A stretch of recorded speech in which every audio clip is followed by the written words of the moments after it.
So today on Board or Bin, it's all going to be about the octave pedal.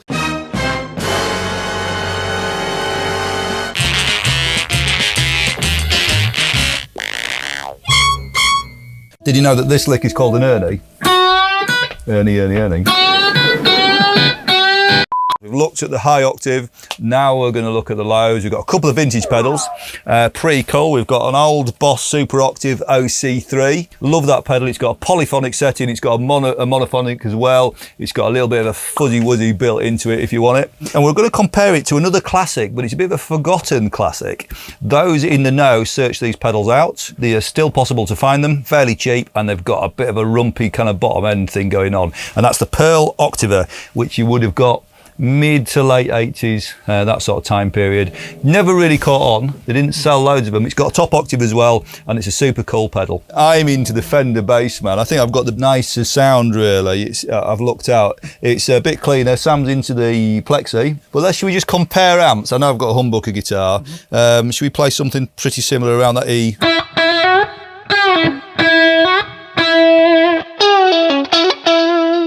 So classic Les Paul, Stratty, old valve amp kind of thing going on. I'm going to give you the polyphonic setting so you can do chords on this, and then I'll give you the more outrageous monophonic setting, which has got a little bit more drive in so there. I can do chords of this. You can do chords on this.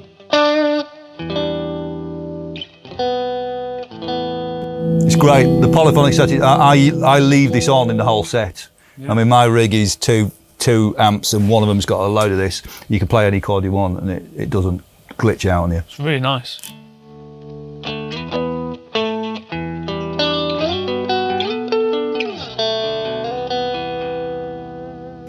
It's a certain type of bottom end. It doesn't seem to get in the way of the bass drum either. It just sort of sits in the band, sounds big and meaty, and when you switch it off, it's kind of disappointing.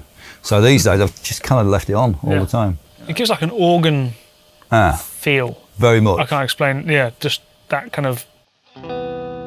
It's like pedals. It's like the Zeppelin thing, when you've got the pedals going on. Yeah, yeah. Maybe play a Zeppelin lick and I'll put a little bit of... I don't know, I can't think of any lick. Okay.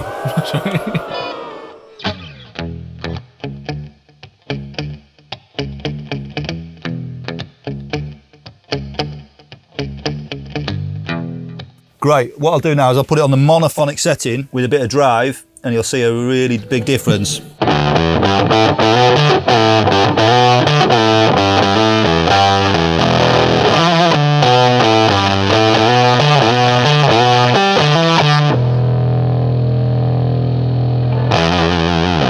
That's pretty cool, isn't it? Yeah. But it's fat and it's not got that kind of digital thing where it's going to disappear through a big PA. You're going to hear that. Yeah. Analogue. Awesome. Yeah, man, it's a good pedal. Hooray for Boss. I mean, that pedal's been on my board for 30 odd years, never failed, and been stomped on a million times. Always sounds great, can't argue with it. Can I give it a little whiz? So I'm going to go to an open G tuning, just for fun. Let's see what we got with it.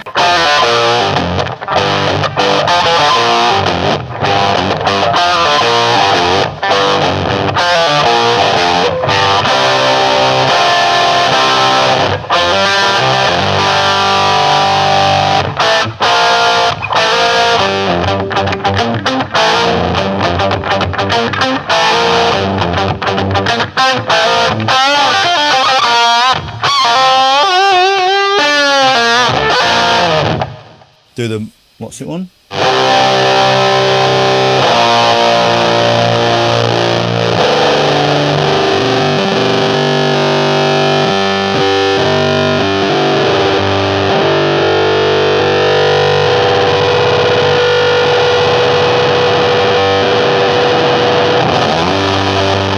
Should we try the Pearl? Yeah. Okay, so I think we've kind of wrung everything we've got out of that pedal. You've got a couple of choices. You have got a two octave down there, and you've got a 1 octave, so you can blend the two, and you've got your dry signal, so it can be quite subtle, or you can really give it something fairly extreme. So if we go to the Pearl octave, that's also got a top octave, and it's got that kind of slightly organ quality to it. Perhaps I've got a standard tuning.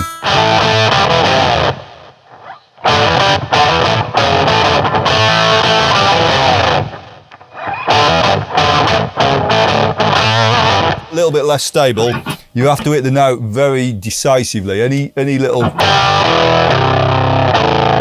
it will, you know, kind of. Doesn't track the note. It jumps itself out the note a little bit.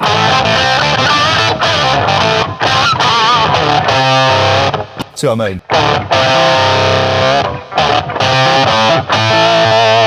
It's a very different character that's got its own unique thing going on. Very analogy again, isn't it? Yeah, it's kind of cool that it doesn't quite. Yeah, it's got the unpredictable thing. You know, you stamp on it, you don't know where it's going to go. Let me see if I can bring out the top octave a little bit more, because that'd be quite nice. So I've got the normal. Where's the top octave? Top one. See if we can hear that. Sounds very Jeff Becky, doesn't it? Sounds like blow by blow.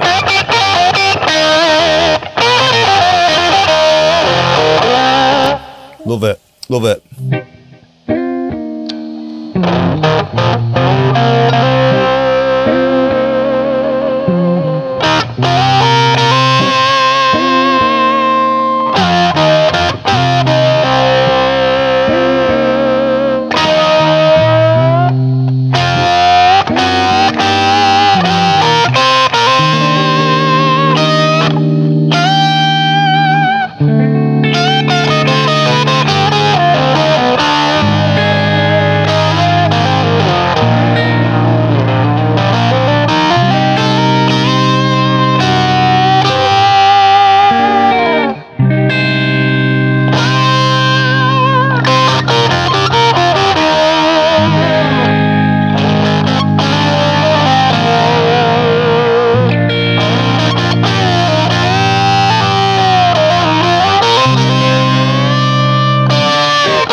Phone. Oh. Thanks. Hello? Yeah, good point. It's Joe Bonamassa. Not him again. He says, tell Sam play less notes, please. Not be tasteful. Yeah, I quite agree. Thanks for that. Yep. Same time, yep. See you soon. Bye. Okay, now it's time for the critical vote. Which octave pedal is going to go on the board? Is it going to be the Boss, or is it going to be the other one, the Pearl? Start with the Boss, OD3, the classic. Board or bin? 1, 2, 3, go. Wiki. Why did you say that? Because I like the ability to play chords with it. Yeah. I really loved that sound. It just had me by the heartstrings. And me. And there's something about that Boss OD3 that does it for me. That's why it's been on my board for all this time. And the other thing is, it's been stomped on for decades, still works. Can't argue with that. I'll tell you what else is nice about the OD3. The new ones are as good as the old ones. Yeah. No change at all. I think I'm going to try and get my hands on one, because that was really inspiring. Well, don't nick my tone though. Well, I'll make my own tone. Well, get on with it then. Right then, in the bin with the Pearl. That's it from this week, where it's been all about the bass and no trebles. No one do that. And join us next week for more awesome guitar sounds, and let us know if you're interested in our BA Honours degree in commercial music or even our master's qualification. You can study WaterBear courses from all over the world, or you can study in the heart of Brighton with us, where you can do this stuff all day, every day. We take your career and we take your guitar playing, take you from where you are now, get you where you want to be. So let us know if you need any help. Sam, I told you don't touch them because the engineer said that you're not supposed to touch them. What, even this one? No, not that. Oh, no. And I'm doing stuff. Yeah. Is that? That'll do. Yeah, I think we're there. That's it. Good. That's what Def Leppard did on Hysteria. Yeah.